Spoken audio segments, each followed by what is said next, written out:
Welcome to His Stories, the place where real men's truths finally get told. If you're new here, you're in good company. We share the raw, unfiltered experiences that shape us as men, the lessons learned through pain and triumph, and the bonds that either build us up or tear us down. Today's story comes from a brother who learned the hardest lesson of all. Sometimes the family that's supposed to have your back is the same family that will throw you under the bus. Let's dive in. Blood don't always make you family, and family don't always share your blood. Sometimes the people who claim to love you the most are the ones who hurt you the deepest. That's what my grandfather used to tell me, sitting on the front porch of our house in Detroit, watching the world go by while he whittled pieces of wood into little animals for us kids.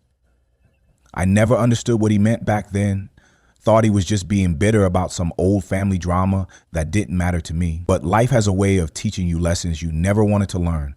And by the time I understood what Grandpa was trying to tell me, it was already too late to ask him what I was supposed to do about it. The phone call came on a Tuesday morning in March, 18 years after my family had made it crystal clear that I didn't exist to them anymore. 18 years since they chosen my brother's lies over my truth. 18 years since they cut me out of their lives like I was some kind of cancer that needed to be removed for the family's health. I was sitting in my kitchen in Oakland, drinking my morning coffee and reading the paper like I did every day since I retired from the fire department. When that phone rang, caller ID showed a number I recognized but hadn't seen in nearly 2 decades. My sister Linda. My heart started racing like I was running into a burning building again, but this time I didn't have any protective gear. Majid? Her voice was shaky, uncertain, like she wasn't sure I'd even answer. Majid, it's Linda. I know it's been a long time, but we need your help. It's about Jonathan. Jonathan, my baby brother. The golden child who could do no wrong in our family's eyes, even when he was doing everything wrong. The one they'd chosen over me when push came to shove. And now, after 18 years of silence, they needed something from me. What kind of help? I asked, my voice steady, even though my hands were shaking. He's sick, Majid, really sick. And he's asking for you. If you've ever been blindsided by someone you trusted, hit subscribe and drop your city in the comments. Where you watching from? Let's see where our brotherhood stretches, because what I'm about to tell you is going to show you just how complicated family can get and why sometimes walking away is the only way to save yourself. Let me take you back to where this all started, back to Detroit in the 1950s, when the city was still booming and a black man could make a decent living in the auto plants if he was willing to work hard and keep his mouth shut about the things that needed changing. I was born Magic Marcel in 1950, the middle child of 5 kids. My daddy Samuel worked the line at Ford, and my mama Ruth cleaned houses for white families in Grosse Pointe. We lived in a little 2-story house on the east side, the kind of neighborhood where everybody knew everybody's business and your mama's friends had permission to whoop your behind if they caught you acting up. Our house always smelt like something good was cooking.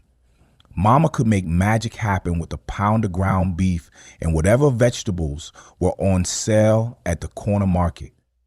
Sunday dinners were sacred in our house. The whole family gathered around that old oak table that Daddy had bought secondhand and refinished himself. We'd hold hands and say grace, and for those few minutes, it felt like we were the richest family in Detroit. I was the quiet one in the family. The one who liked to read books and ask questions that made the adults uncomfortable. While my older brother Thomas was playing football and my younger brother Jonathan was charming everybody with his smile and his quick wit, I was usually off in some corner with my nose in a book or taking apart some broken appliance to see how it worked. "Hey, boy's got an old soul," Mama used to say about me. Always thinking about things too deep for his age. Daddy would just nod and ruffle my hair. "Ain't nothing wrong with thinking, son. Just make sure you remember to live while you're doing all that thinking." Our neighborhood was changing in those days. White families were moving out to the suburbs and black families were moving in from the south looking for better opportunities. There was tension sometimes, but mostly we just minded our own business and tried to make the best of what we had. I remember summer evenings when all the kids on the block would play hide and seek until the street lights came on. My little sister Linda would always want to follow me and my friends around, even though she was 5 years younger and couldn't keep up. I'd let her tag along anyway because I could see how much it meant to her to be included. Jonathan was different from the rest of us, even as a kid. He had this way of making people like him instantly, this charm that could get him out of trouble even when he'd been caught red-handed doing something he shouldn't. Mama doted on him because he was the baby, and Daddy favored him because he was good at sports and never caused any problem. Ib was going places, people would say about Jonathan. Got that special something about him. And they were right in a way. Jonathan did go places. Problem was, some of those places were places no good man should ever go. School was my escape and my passion. I was one of those kids who actually liked learning, who couldn't wait to get to the library and check out new books. My teachers recognized something in me early on and started pushing me toward college prep classes. In our family, I was the first one who even talked about college seriously. "You sure you want to go to college, son?" Daddy asked me one evening when I was about 16. "It's a lot of money and there's good work to be had right here in Detroit." "I'm sure, Daddy," I told him. "I want to study engineering. I want to build things, design things, maybe even start my own business someday." He smiled at that, the kind of smile that told me he was proud, even if he didn't fully understand my dreams. "Well then, you better hit those books even harder. Can nobody stop a man who knows where he's going?"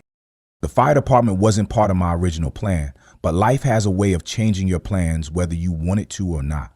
I was working my way through Wayne State University, studying mechanical engineering and working part-time jobs to pay for books and tuition when I got a call that changed everything. There had been a fire in our neighborhood and Mrs. Henderson from down the street was trapped on the second floor of her house.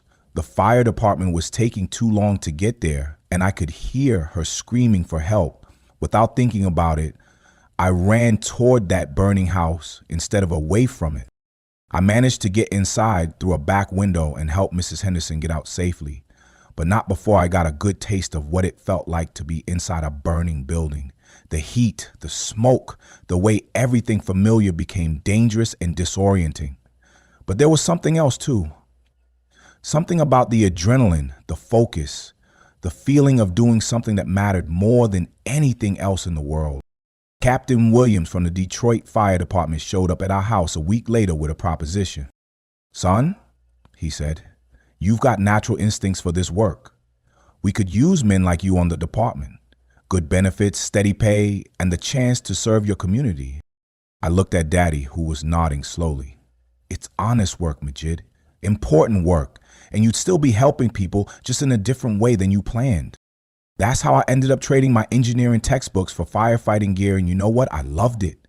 Loved the brotherhood of the firehouse. Loved the feeling of running toward danger when everybody else was running away from it. Loved knowing that my work made a real difference in people's lives. 2008 years I served with the Detroit Fire Department and then Oakland Fire when I moved to California. 2008 years of saving lives, fighting fires, and building the kind of bonds with my fellow firefighters that I thought were unbreakable. But the strongest bonds I thought I had were with my family back home.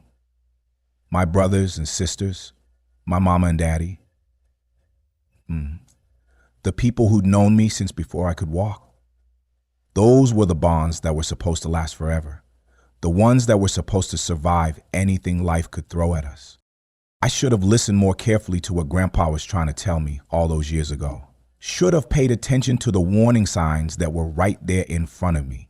Because the family that raised me, that I loved more than anything in the world, was about to choose sides in a way that would leave me on the outside looking in for the next 18 years of my life. Growing up, Jonathan and I had the kind of relationship that older brothers dream about with their younger siblings. Despite the 8-year age gap between us, we were thick as thieves.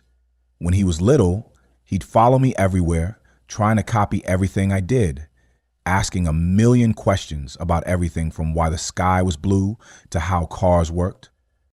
Majid's my favorite brother. He used to announce to anybody who would listen, which would make Thomas roll his eyes and Linda pout because she wanted to be somebody's favorite too. I didn't mind being his hero. Truth is, I loved it. There's something special about the way a little kid looks up to you like you've got all the answers to life's mysteries. Jonathan would sit next to me while I did homework, pretending to read his picture books while I worked on algebra problems. He'd bring me his broken toys, confident that big brother Majid could fix anything. When Jonathan started school, he had trouble with reading. The teacher said he might have something called dyslexia, which was just starting to be understood back then. While Mama and Daddy were worried about him falling behind, I took it upon myself to help him with his homework every day after school. See, you just got to look at the letters different, I'd tell him, sitting at the kitchen table while Mama cooked dinner. This word here, friend, you can remember it because you and I are friends, right? He'd nod seriously, his little face scrunched up in concentration. Right. F-R-I-E-N-D. Friend. Those tutoring sessions became our special time together. I'd help him with his reading, and he'd tell me about his day, about the kids at school, about his dreams of playing professional baseball when he grew up. He was good at sports, natural athlete with quick reflexes and an easy smile that made coaches and teammates love him. By the time I graduated high school and started college, Jonathan was in middle school and doing much better with his studies. He'd grown into a handsome kid with an easy laugh and a way of making friends wherever he went. Everybody in the neighborhood knew Jonathan Marcel, and everybody liked him. Your little brother's something special, my friend Carl used to say. Kid's got more charm in his pinky finger than most people got in their whole body. And it was true. Jonathan could talk his way out of trouble, talk his way into places he probably shouldn't be, and talk people into doing things they probably shouldn't do. As he got older, that charm became more and more powerful, and sometimes I worried about where it might lead him. When I joined the fire department, Jonathan was in high school and had grown into the kind of teenager that parents either love or fear, depending on whether he's your kid or somebody else's. He was popular, good-looking, star of the baseball team, and had a different girlfriend every few months. But he never got into serious trouble. Never gave Mama and Daddy any real reason to worry. I want to be like you, Majid, he told me one evening when I was home visiting.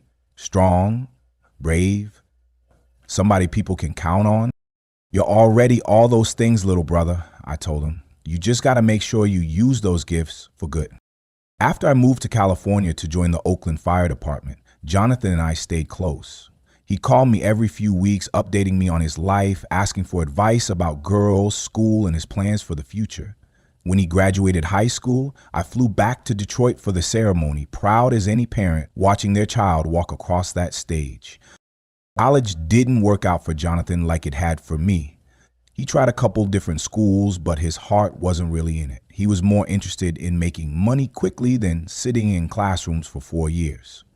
After dropping out of his second college, he moved back home and started working construction with one of our cousins. I'm not built for all that book learning like you, he told me during one of our phone calls. I'd rather work with my hands, make good money, and enjoy my life. I couldn't argue with that logic. Not everybody's path is the same, and Jonathan seemed happy with his choices. He was making decent money, had his own apartment, and was dating a nice girl named Sarah who worked at the bank downtown. Our relationship changed some after I got married to my wife, Patricia, and we had our daughter, Zoe. I wasn't as available for those long phone conversations, and Jonathan was building his own adult life back in Detroit. But we still talk regularly, and whenever I came home for holidays or family visits, we'd pick up right where we left off. Uncle Jonathan is the coolest uncle in the world, Zoe would declare after spending time with him during our visits to Detroit. He'd take her to baseball games, teach her how to throw a curveball, and fill her head with stories about her childhood that made her laugh until her stomach hurt. It was Jonathan who convinced me to invest in his first business venture, a small construction company he wanted to start with a couple of friends. I was doing well financially by then, had some money saved up, and wanted to help my little brother achieve his dreams. I know it's a risk, Majid, he said during one of our phone calls, but I've got this all figured out. We're going to specialize in home renovations, target the neighborhoods where young families are moving in and want to upgrade their houses. I sent him $15,000, which was a lot of money for me at the time, but not more than I could afford to lose. Consider it an investment in your future, little brother. I believe in you. The construction business did well for a few years. Jonathan was good at the customer service side of things, could charm homeowners into bigger projects than they'd originally planned. He'd call me every few months with updates on new contracts, successful jobs, plans for expansion. But somewhere along the way, things started to change. The calls became less frequent, and when we did talk, Jonathan seemed distracted, evasive about details of how the business was going. When I'd ask specific questions about finances or upcoming projects, he'd change the subject or give vague answers that didn't really tell me anything. "Everything's fine, Majid," he'd say when I pressed him for details. "Just going through a rough patch, but nothing I can't handle." I should have paid closer attention to those warning signs, should have trusted my instincts when something felt off about his stories, should have asked harder questions and demanded better answers. But I didn't, because this was Jonathan, my little brother who used to sit next to me while I did homework, who I'd taught to read, who called me his hero. I trusted him completely, the way you trust family, the way you trust the people who've been part of your life since before you can remember. That trust was about to cost me everything I thought I knew about my family, and it would take 18 years before I'd understand just how much damage that blind faith could do. Looking back now, I can see the warning signs were there for months before everything blew up. Like when Jonathan started calling less frequently, and when he did call, the conversations felt different, shorter, more guarded, like he was holding something back. "How's the business going, little brother?" I'd ask during our Sunday evening talks. "Good, real good," he'd say, but his voice had this edge to it, this tension that hadn't been there before. "We got a big job coming up next month, whole house renovation for this family moving in from the suburbs." But when I'd ask follow-up questions about the timeline or the budget or what kind of work they were doing, he'd get vague real quick. "You know how it is, Majid. Construction work, always something changing, always putting out fires." That should have been my first clue right there. Jonathan had never been vague about anything in his life. The boy could talk for an hour about what he had for breakfast if you let him. Suddenly, he was giving me one-word answers about his business. Something was definitely wrong. Then there were the times he'd call asking for advice about hypothetical situations that sounded way too specific to be hypothetical. See, a person owed some money to some people, he said during one conversation, that should have set off every alarm bell in my head, and say those people were getting impatient about getting paid back. What would you do in a situation like that? "Depends on who the people are and how much money we're talking about," I replied. "You talking about bank loans, credit cards? What kind of situation are we discussing here?" Nah, it's not me," he said quickly. "Just something I heard about from a friend. Guy's got himself in a little trouble. You know how it is." But I was starting to know how it was, and I didn't like what I was learning. The calls from other family members started around the same time. Linda called one evening, sounding worried and asking if I'd talked to Jonathan lately. "He seems stressed about something," she said. "Mom is worried about him. She says he's been coming around the house more often, staying for dinner, but he's not his usual self." "What do you mean, not his usual self?" "Quiet. You know Jonathan's never quiet, but lately he just sits there picking at his food, not telling stories or making jokes like he used to, and he looks tired all the time, like he's not sleeping."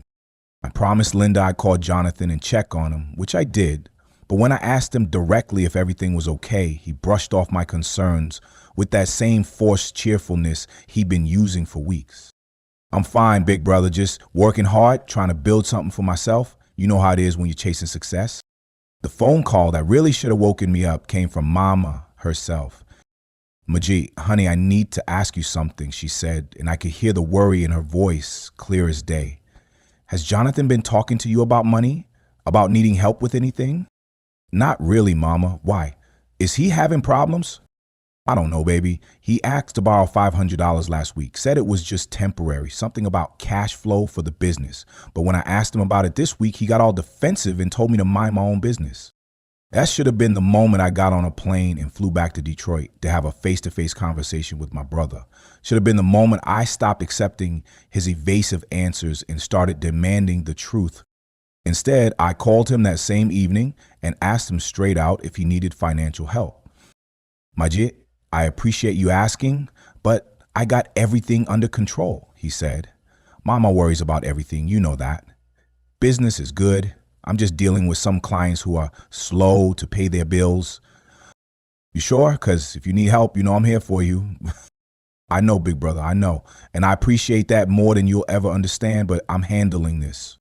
The next warning sign came in the form of a phone call from Patricia's sister, who lived in Detroit and occasionally ran into members of my family around town.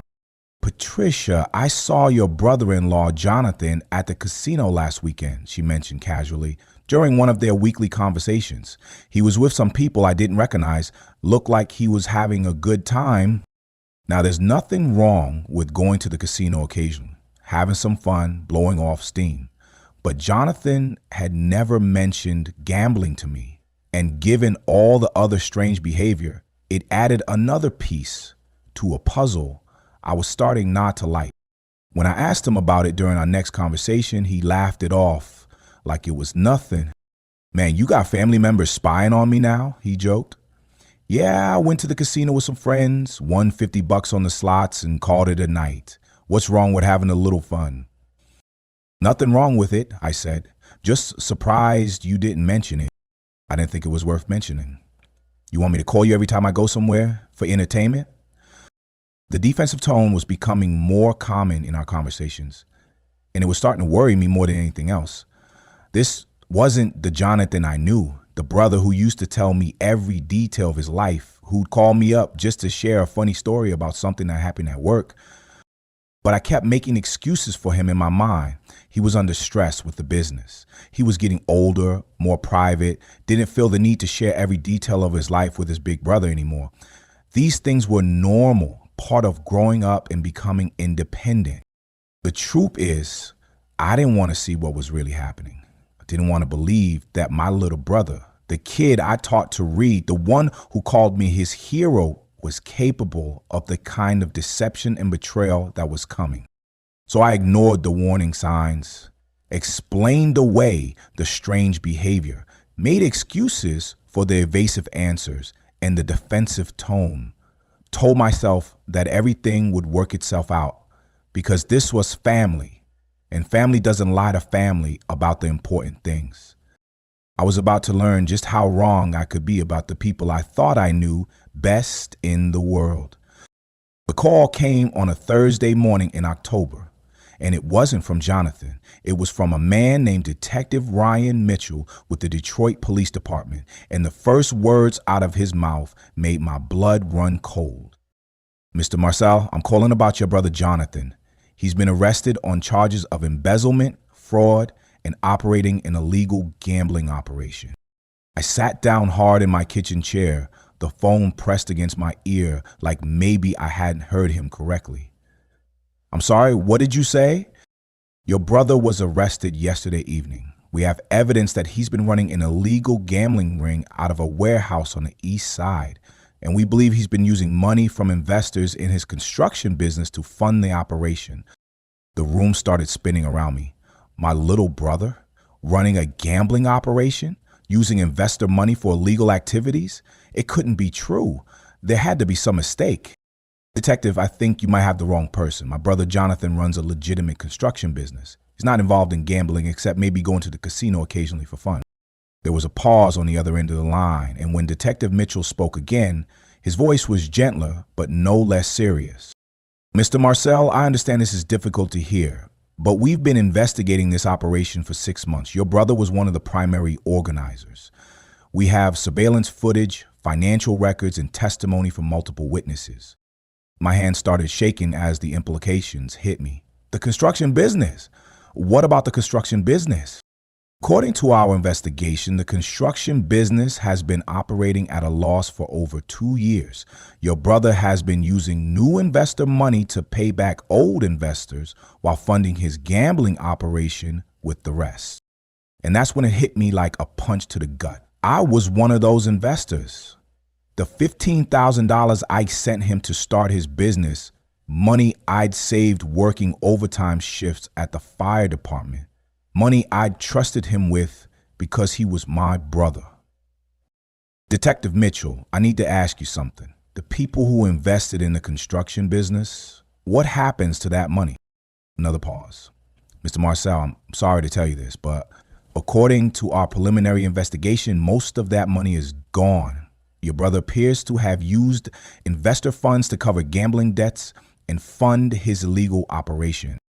After I hung up the phone, I sat in my kitchen for a long time, staring at the wall and trying to process what I'd just learned. My little brother, the one I'd raised and mentored and loved like a son, had stolen from me. Not just money, but trust. Not just my trust, but the trust of other people who'd believed in him because of the reputation our family had in the community. The phone rang again an hour later. This time it was Mama, and she was crying so hard I could barely understand what she was saying. Majid, baby, something terrible has happened. The police came to the house looking for Jonathan. They said he's been arrested for stealing money and running some kind of gambling business. It can't be true, can it? Tell me it's not true. I wanted to tell her it wasn't true. Wanted to say that the police had made a mistake, that our Jonathan would never do something like this. But I couldn't lie to my mother, not when I was still trying to process the truth myself. Mama, I talked to the detective. It looks like Jonathan's been in some serious trouble for a while now. But you sent him money for his business, didn't you? You helped him get started? Yes, Mama, I did. Well, you'll get that money back, won't you, when they sort all this out and realize there's been some kind of mistake? That's when I had to tell my mother something. I was still trying to accept myself. Mama, I don't think there's been a mistake, and I don't think I'm going to get my money back. The family meeting happened 3 days later. Linda called and asked me to fly back to Detroit so we could all sit down together and figure out what to do about Jonathan's situation.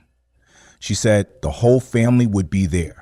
Mama, Daddy, Thomas, her, and me. We needed to present a united front and figure out how to help Jonathan through this crisis. I flew back to Detroit that Friday, still hoping that somehow we could work together to support Jonathan while also holding him accountable for what he'd done. I was angry about the money, hurt by the deception, but he was still my little brother, still family.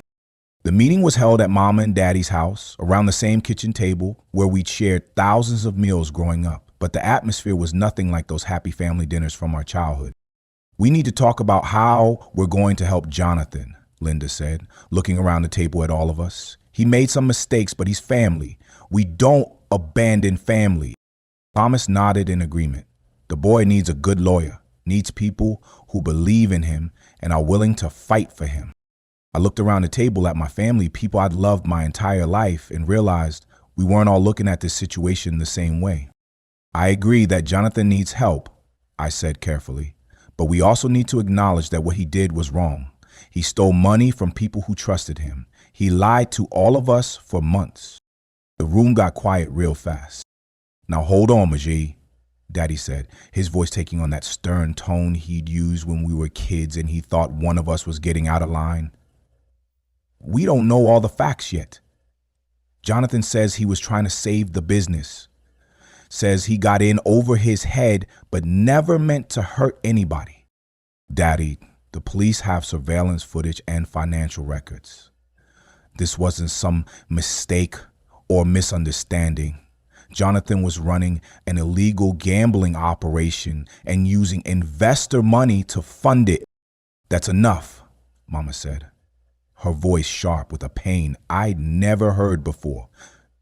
I don't want to hear my sons talking about each other like this. Jonathan is in trouble, and instead of judging him, we should be figuring out how to help him. That's when I realized what was really happening. My family wasn't interested in hearing the truth about what Jonathan had done. They'd already decided that he was the victim in this situation, that he made some mistakes, but didn't deserve to be prosecuted for them.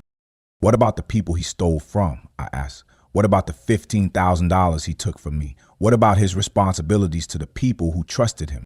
Linda looked at me like I'd said something cruel and heartless. Majid, I can't believe you're more worried about money than you are about your own brother. Yes, he made mistakes, but he's facing jail time. He needs us now more than he's ever needed anybody. I'm not more worried about money than I am about Jonathan, I said, feeling my temper starting to rise. But I'm also not willing to pretend that what he did was okay just because he's family. That's when Thomas spoke up, and what he said changed everything between us forever. You know what, Majid? Maybe you've been living in California too long. Maybe you've forgotten what family loyalty means. But the rest of us haven't forgotten. The rest of us still believe in standing by our people when they're down. I looked around the table at my family, at the people who raised me and shaped me and taught me everything I knew about right and wrong. And I realized that in their eyes, I had become the problem, not Jonathan, who had lied and stolen and broken the law. Me, because I wasn't willing to ignore his crimes just because we shared the same last name. So what exactly are you all asking me to do? I said. We want you to help pay for Jonathan's legal defense, Linda said. And we want you to speak as a character witness at his trial. Tell the court about the good man you know him to be. I sat there looking at my family, and for the first time in my life, I felt like a stranger in my own childhood home. I can't do that, I said quietly. I can't pretend that what Jonathan did was okay, and I can't help him avoid the consequences of his action. The silence that followed was the loudest sound I'd ever heard. Finally, Daddy spoke. Then I guess you've made your choice, son, and we've made ours. That was the moment I knew that everything between me and my family had changed forever. They'd chosen Jonathan's lies over my truth, his comfort over my principles, his freedom over the justice he owed to the people he victimized. I left Detroit that evening knowing that I'd lost more than $15,000. I'd lost my family, my place at that kitchen table, my role as big brother and son and uncle. They'd made it clear that there was no room for me in their lives if I wasn't willing to enable Jonathan's behavior and help him escape accountability for his crimes. The betrayal wasn't just that Jonathan had stolen from me. The real betrayal was that my family had chosen to protect him at any cost, even if that cost was losing me forever. The flight back to Oakland was the longest 3.5 hours of my life. I sat in that cramped airplane seat, staring out the window at clouds and trying to process what had just happened. My family had basically told me I was dead to them unless I was willing to help cover up my brother's crimes. The people who'd raised me to believe in honesty and integrity were asking me to lie in court to help a thief avoid prison. When Patricia picked me up at the airport, she took one look at my face and knew the family meeting hadn't gone the way I'd hoped. How bad is it? She asked as we drove home through the Oakland hills. Bad as it gets, I told her. They want me to help pay for Jonathan's lawyer and testify as a character witness. When I said I couldn't do that, they basically told me I was choosing money over family. Patricia was quiet for a long moment, which was unusual for her. My wife never had trouble finding words for any situation. Finally, she reached over and squeezed my hand. I'm sorry, baby. I know how much your family means to you. Meant, I corrected her. Past tense. The hardest part was explaining it to Zoe. She was 15 then, old enough to understand that Uncle Jonathan had done something wrong, but not old enough to understand why that meant we couldn't be part of the family anymore. So we're never going to see Grandma and Grandpa again? She asked, sitting on our living room couch with tears in her eyes. Never going to go back to Detroit for Christmas? I don't know, sweetheart. Maybe someday things will change, but right now your grandparents think I should help Uncle Jonathan even though he stole money from people, and I can't do that. But he's your brother, she said. Like that should solve everything. Yes, he is. And that's exactly why I can't help him avoid the consequences of what he did. Because someone who really loves you doesn't enable your bad behavior. They hold you accountable so you can learn and grow and become better. I don't think she really understood it then, but she nodded anyway and hugged me tight. I'm proud of you, Daddy, even if it hurts. The weeks after that family meeting were some of the darkest of my life. I'd lost my father when I was 42, lost my mother when I was 48, But losing my whole family while they were still alive was a different kind of grief. It was like being erased from your own history, deleted from the story of your own life. I threw myself into work, picking up extra shifts at the fire station, volunteering for the most dangerous cause, anything to keep my mind off the hollow feeling in my chest. My captain, Jim Rodriguez, noticed the change in my behavior pretty quickly. "Majik, you're working like a man who's running from something," he said one evening after a particularly tough warehouse fire. "You want to talk about it?" So I told him the whole story about Jonathan's crimes, about the family meeting, about the choice they'd forced me to make between my principles and my place at the family table. "That's a tough spot, brother," Jim said. "But you did the right thing. Enabling someone's bad behavior isn't love, it's codependence." "Doesn't make it hurt any less," I replied. "No, it doesn't. But hurt doesn't mean you made the wrong choice. Sometimes doing the right thing costs you everything, and you still got to do it anyway." The loneliness was the worst part. I'd grown up in a big, loud family where somebody was always calling somebody else, where holidays meant chaos and laughter and too much food. Suddenly, my phone stopped ringing. No more Sunday calls from Mama asking about Zoe's school activities. No more random conversations with Linda about neighborhood gossip. No more updates from Thomas about his job at the post office. It was like I had never existed. I started talking to my houseplants, if you can believe that.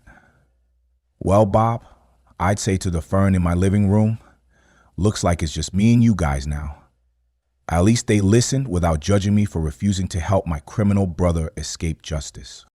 Patricia worried about me. I could see it in her eyes even when she didn't say anything. She'd catch me staring off into space during dinner or find me sitting in the backyard at midnight just looking up at the stars. "You miss them," she said one evening, not a question, but a statement. "Every day," I admitted, "but missing them doesn't mean I was wrong to walk away." "I know, baby. I know." The updates about Jonathan's case came through mutual friends and distant relatives who didn't know about the family split. He'd hired an expensive lawyer using money that Linda and Thomas had pooled together. The trial was scheduled for the following spring. He was out on bail, living with Mama and Daddy, probably being treated like the victim in his own crime. "Your brother's lawyer is claiming he was addicted to gambling and that makes him sick, not criminal," my cousin Marcus told me during a chance encounter at the grocery store. "Says he needs treatment, not prison time."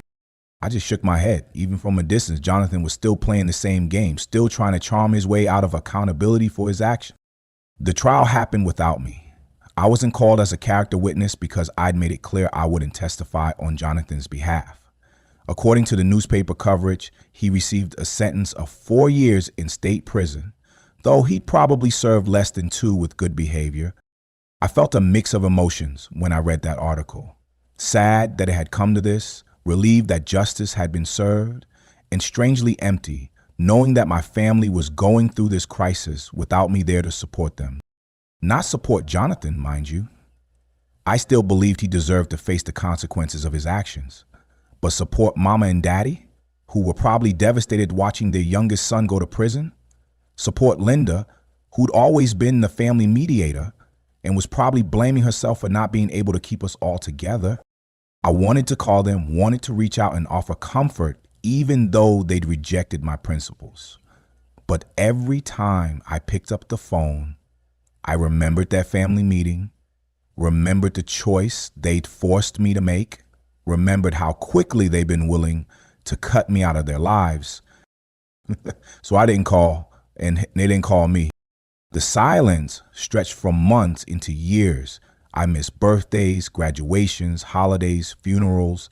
When Daddy died of a heart attack in his sleep 2 years after Jonathan went to prison, I found out about it from an obituary in the Detroit Free Press that someone had mailed to me anonymously. I sat in my kitchen holding that newspaper clipping, crying for the father I had lost twice. Once when he chose Jonathan over me, and again when death took him before we could find our way back to each other. I wanted to go to the funeral, wanted to comfort Mama in her grief, wanted to say goodbye to the man who taught me how to work with my hands and how to treat people with respect. But I knew I wouldn't be welcome there, knew my presence would cause more pain than comfort for a family that was already suffering. So I had my own memorial service for Daddy, just me and Patricia and Zoe in our backyard, sharing stories about the grandfather Zoe barely remembered and the father I'd loved despite everything that had gone wrong between us. The years passed slowly. I retired from the fire department, started doing volunteer work with at-risk youth, tried to build a life that felt meaningful, even though it was missing the people who'd shaped me. Patricia and I traveled, spent time with her family, made new friends in our community. But there was always this hollow space where my original family used to be. This silence where their voices should have been. Zoe grew up and went to college, got married to a good man named David, had children of her own. My grandchildren would never know their great-grandmother, Ruth, would never hear Uncle Jonathan's stories or feel the warmth of that big, chaotic family I'd grown up in. Sometimes I'd wonder what would have happened if I'd made different choices. If I'd helped pay for Jonathan's lawyer, if I'd testified about his good qualities, if I'd chosen family loyalty over moral principles. Would we all still be gathering around that kitchen table for Sunday dinners? Would my grandchildren be growing up surrounded by the same love and chaos that had shaped my childhood? But every time I played that scenario out in my head, I came to the same conclusion. Enabling Jonathan's behavior wouldn't have helped him become a better man. It would have just taught him that family loyalty meant never having to face the consequences of your actions. And it would have taught me that my principles were negotiable, that I could be bought with the promise of belonging, that doing the right thing was less important than keeping the peace. So I lived with the loneliness, lived with the hollow space, lived with the knowledge that I'd chosen integrity over inclusion, and that the choice had cost me everything I thought I valued most. I just never imagined that 18 years later, the phone would ring and everything would change again. The fight for justice, closure, or peace. That Tuesday morning phone call from Linda changed everything and nothing all at once. After 18 years of silence, my sister's voice on the other end of the line was both familiar and foreign, like hearing a song you used to love played in a different key. Jonathan's sick, Majid, really sick, and he's asking for you. Those words echoed in my head for hours after I hung up the phone. Sick how? What kind of sick? And after all these years of treating me like I didn't exist, why was he asking for me now? I didn't call back right away. Spent the rest of that day sitting in my backyard thinking about the complicated feelings that phone call had stirred up. Anger was there, still fresh after all these years. But so was concern, because despite everything that had happened, Jonathan was still my little brother, the kid I taught to read, the teenager who'd called me his hero. Patricia found me out there as the sun was setting, sitting in my favorite chair with a cold cup of coffee in my hands. You're thinking about calling them back, she said. It wasn't a question. I don't know what I'm thinking, I admitted. For 18 years, they've acted like I don't exist. Now suddenly they need something from me? What do you think they need? Money, probably. That's usually what these calls are about. Jonathan's sick, maybe needs expensive treatment, and they want me to help pay for it. Patricia sat down in the chair next to mine. And if that's what they want, what will you tell them? I thought about that for a long time before answering. I don't know. The next morning, I called Linda back. She answered on the first ring, like she'd been waiting by the phone. Majid, thank you for calling back. I wasn't sure you would. What's wrong with Jonathan, Linda? Cancer, pancreatic cancer. The doctors say he's got maybe 6 months, probably less. The news hit me like a punch to the chest. Pancreatic cancer was one of the worst kinds, fast and aggressive and usually fatal. My little brother was dying. How long has he known? I asked. About 2 months. He didn't want us to call you at first, said you'd made it clear you wanted nothing to do with the family. But last week he started talking about you, saying he needed to make things right before he died. Make what things right? There was a long pause before Linda answered. He wants to apologize, Majid. He wants to tell you the truth about what happened back then, and he wants to see you one more time. I closed my eyes and tried to process what she was telling me. After 18 years of silence, Jonathan wanted to apologize? The same man who'd chosen to let our family cast me out rather than admit he'd done anything wrong? Linda, I need you to be straight with me. Is this really about Jonathan wanting to apologize, or is this about money for his medical treatment? It's not about money, she said, and something in her voice made me believe her. Majid, he's dying. He knows he's dying, and he says he can't go to his grave knowing that he destroyed his relationship with his big brother over his own mistakes. That conversation haunted me for days. I found myself remembering things I hadn't thought about in years. Jonathan as a little boy, bringing me his broken toys to fix. Jonathan in high school, calling me for advice about girls and classes and his dreams for the future. Jonathan the young man, telling me he wanted to be like me, strong and brave and dependable. But I also remembered the lies, the evasive answers, the way he'd let our family choose his comfort over my principles. I remember sitting at that kitchen table 18 years ago, feeling like a stranger in my own family, watching people I love choose enabling over accountability. A week after Linda's call, I made a decision. I was going to fly back to Detroit, not to reconcile with my family or pretend that the past 18 years hadn't happened, but to have one final conversation with my brother before he died. I need to see him, I told Patricia. I need to hear what he has to say, and I need to say some things to him too. Are you sure you're ready for this? She asked. Because once you go down this road, there's no going back. I've been ready for 18 years, I said. I just didn't know it. The flight to Detroit felt different this time. Not the angry, hurt journey of 18 years ago, but something calmer, more resolved. I wasn't going back to rejoin my family or pretend that their choices hadn't hurt me. I was going back to close a chapter that had been left unfinished for too long. Linda picked me up at the airport, and seeing her again was like looking at a ghost of my past.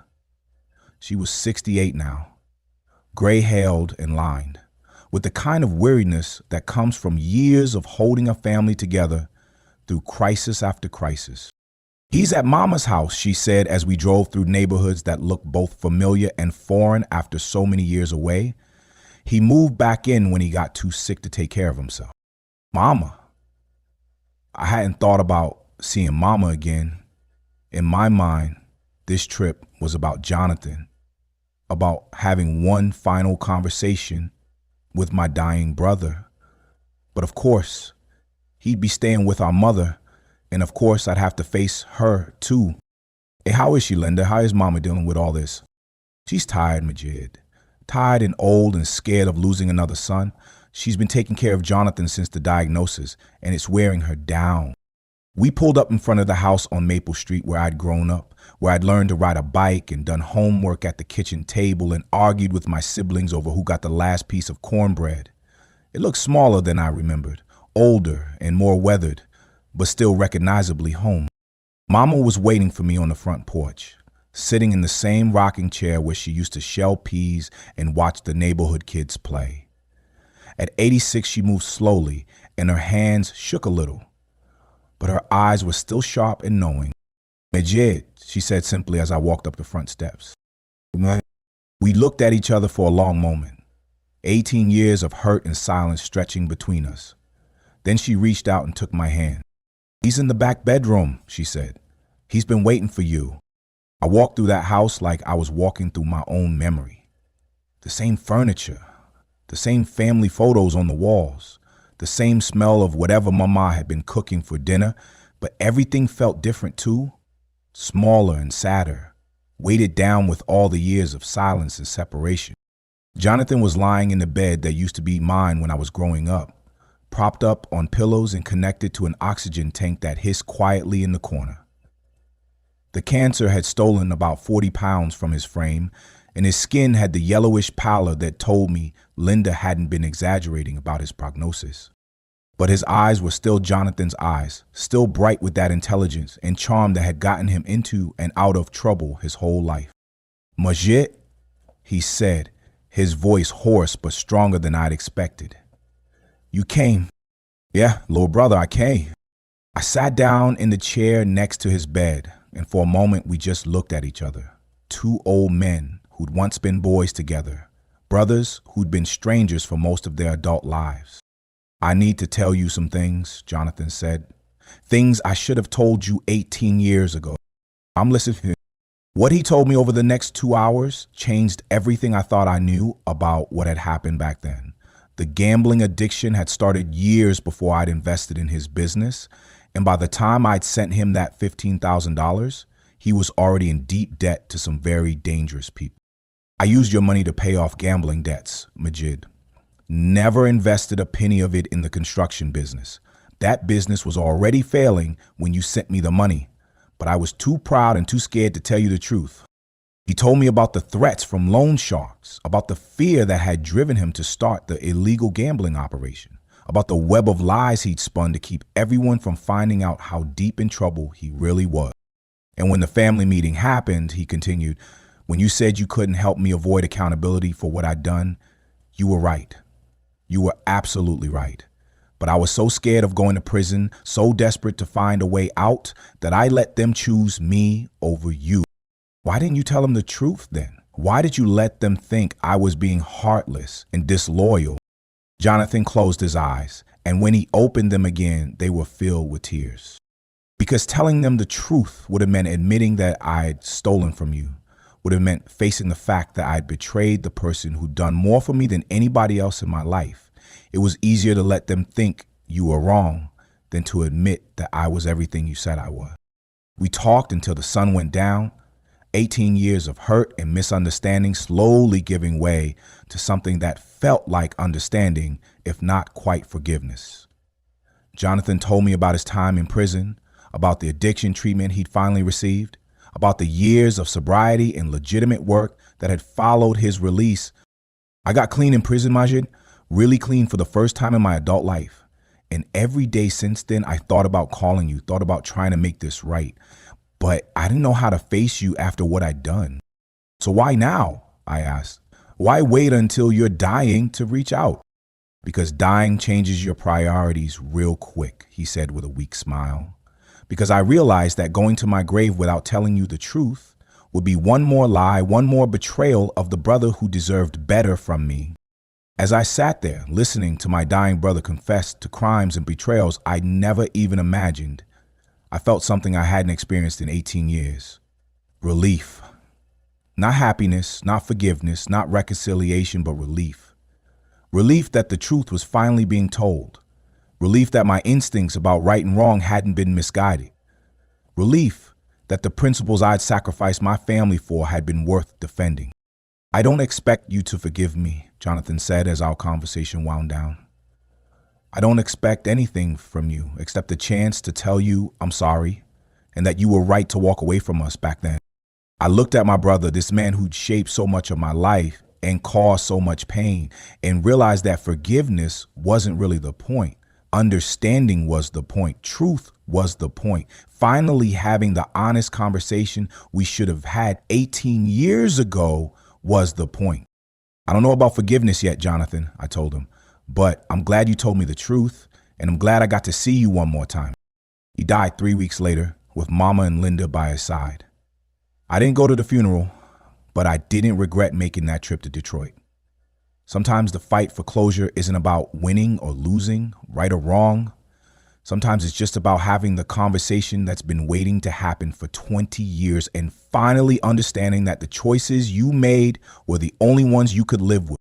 Jonathan's death marked the end of one chapter in my life, but it also opened the door to something I hadn't expected, a different kind of relationship with the family I'd lost 18 years earlier. Mama called me a week after the funeral. I said, honey, I need to say something to you and I need you to listen without interrupting, okay? Okay, Mama, I was wrong. We were all wrong. 18 years ago, when you said you couldn't help Jonathan avoid accountability for what he'd done, you were being the kind of brother he needed, not the kind he wanted. But we couldn't see that then because we were too scared and too hurt to think straight. I sat there holding the phone, Listening to my 86-year-old mother apologize for choices that had shaped the last 2 decades of our lives. Jonathan told me what he said to you before he died, she continued. Told me about the gambling debts and the lies and how he'd use your money to pay off loan sharks instead of investing it in his business. All these years, I thought you were being hard-hearted and judgmental. I didn't know you were the only one who was seeing the situation clearly. Mama, you don't need to apologize for loving your son. No, but I need to apologize for not loving both my sons equally, for choosing Jonathan's comfort over your principles, for letting you walk away without fighting harder to keep you in the family. That conversation was the beginning of a slow, careful process of rebuilding relationships that had been broken for nearly 2 decades. Not the same relationships we'd had before, because too much had happened and too much time had passed, but something new and different, and maybe even healthier. Linda started calling me once a month, sharing updates about her grandchildren and asking about Zoe and my grandbabies. Thomas reached out through Facebook, sending friend requests and liking photos of my family like we'd never been estranged at all. The reconciliation wasn't immediate or complete. There were still hurt feelings on both sides, still moments of awkwardness when we didn't know how to navigate conversations about the lost years. But there was also something deeper and more honest than what we'd had before. A family dynamic based on truth rather than the comfortable lies we'd all been telling ourselves. What's the most important lesson you learned from all this? Zoe asked me one evening as we sat on my back porch, watching her kids play in the yard. I thought about that question for a long time before answering. I learned that love without boundaries isn't really love at all, I said finally. It's enabling. Real love sometimes means saying no, sometimes means walking away, sometimes means holding people accountable, even when it costs you everything. Do you regret the choice you made, walking away from the family? No, I said without hesitation. I regret that the choice was necessary. I regret that Jonathan felt like he couldn't tell me the truth about his problems. I regret that the family couldn't see the difference between supporting someone and enabling them. But I don't regret standing up for what I believe was right. The experience changed how I approach every relationship in my life. With Zoe, I made sure she understood that my love for her was unconditional, but my support for her choices was not. With Patricia, I learned to have harder conversations about difficult topics instead of avoiding conflict to keep the peace.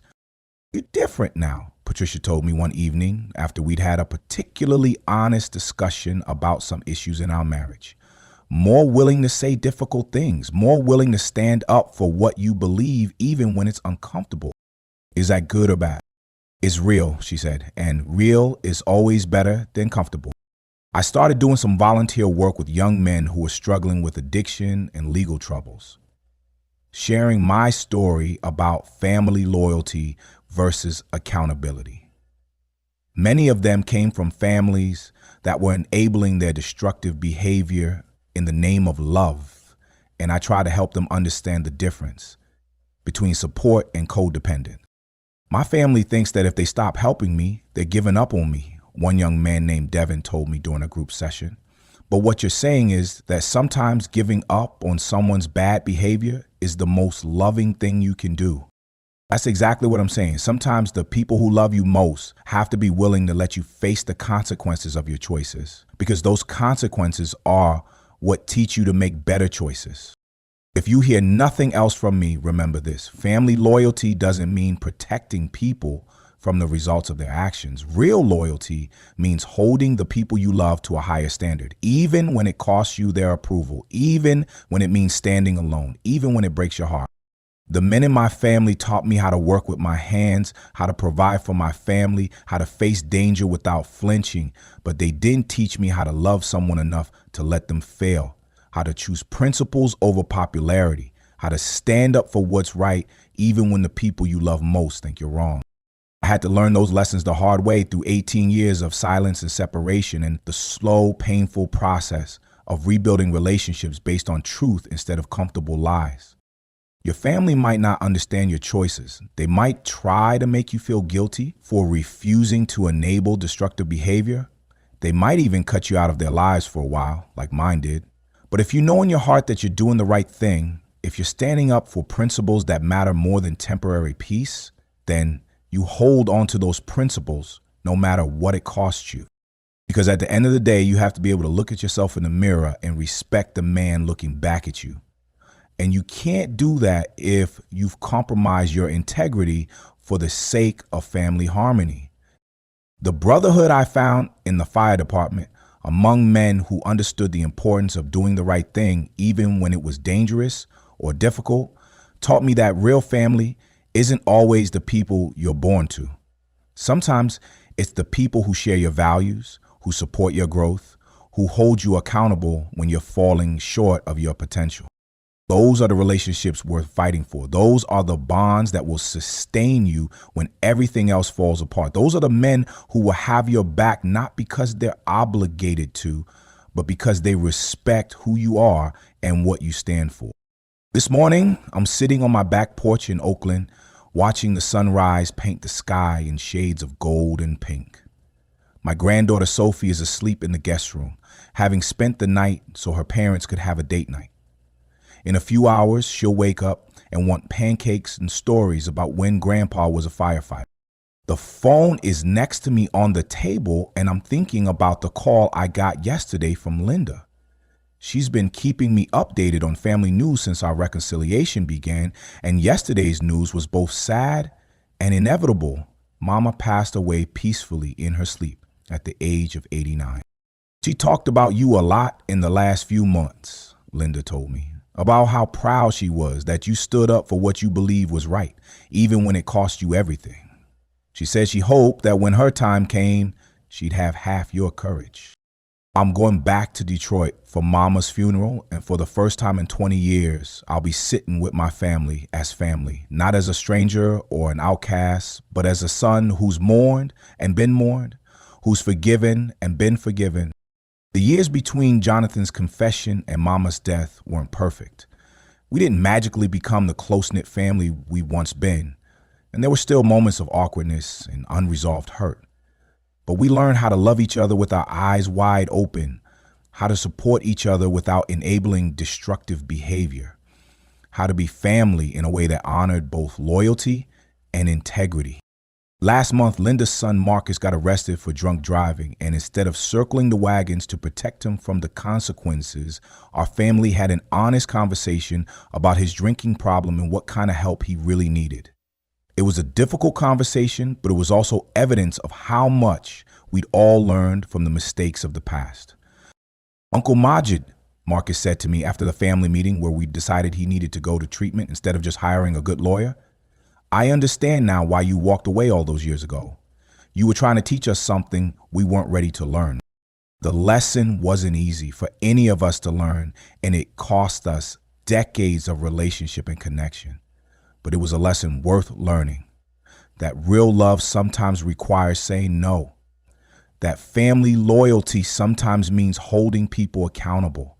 That protecting someone from consequences isn't protecting them at all.